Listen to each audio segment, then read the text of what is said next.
En unas elecciones presidenciales, la persona con más votos gana, ¿no?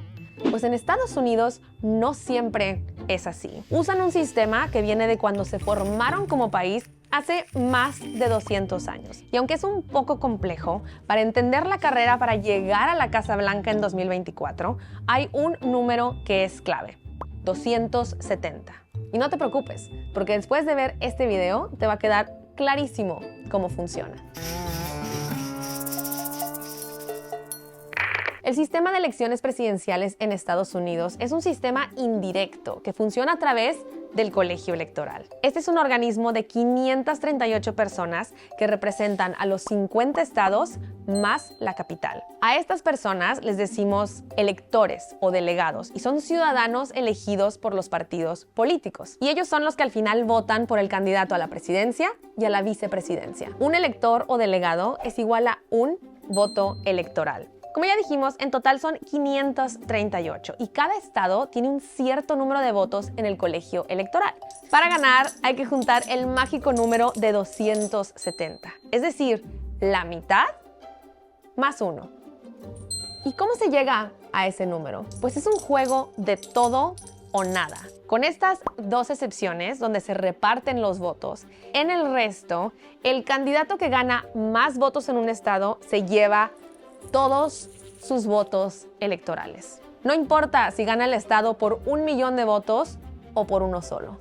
¿Y cómo se reparten los votos? Como ejemplo, usemos a California, el estado más grande, y Wyoming, uno de los más pequeños por población. Cada estado tiene un voto del colegio electoral por cada congresista que tiene, y los congresistas se asignan de manera proporcional a su población.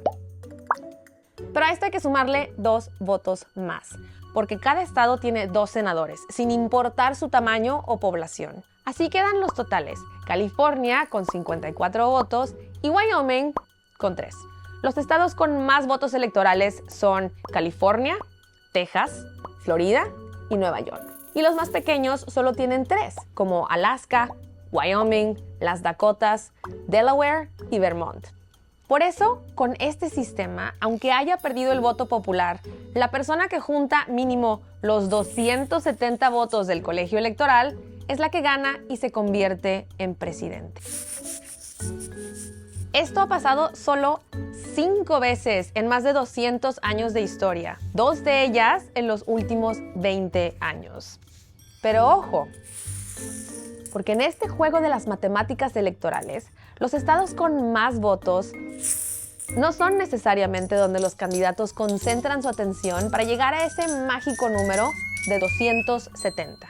En estas elecciones, tanto Kamala Harris como Donald Trump ya saben los estados que tienen prácticamente asegurados, porque son estados que normalmente votan por uno u otro partido o porque las encuestas están súper claras.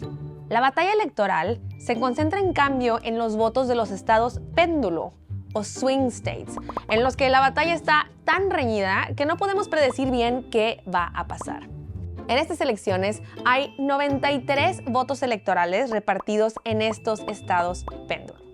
Y el objetivo es lograr cualquier combinación para ganar. Pero si se quedan los dos con 269, en ese caso, la Cámara de Representantes elegiría a él o la presidenta y el Senado elegiría al vicepresidente.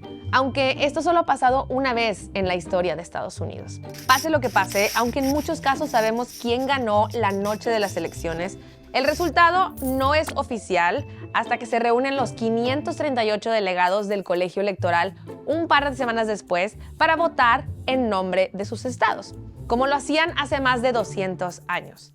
Y esa es una de las críticas al sistema, que nació hace un par de siglos y que ha cambiado muy poco. En ese entonces, los fundadores de Estados Unidos diseñaron el sistema como una alternativa a hacer campaña a nivel nacional, porque no había los medios de transporte para hacerlo.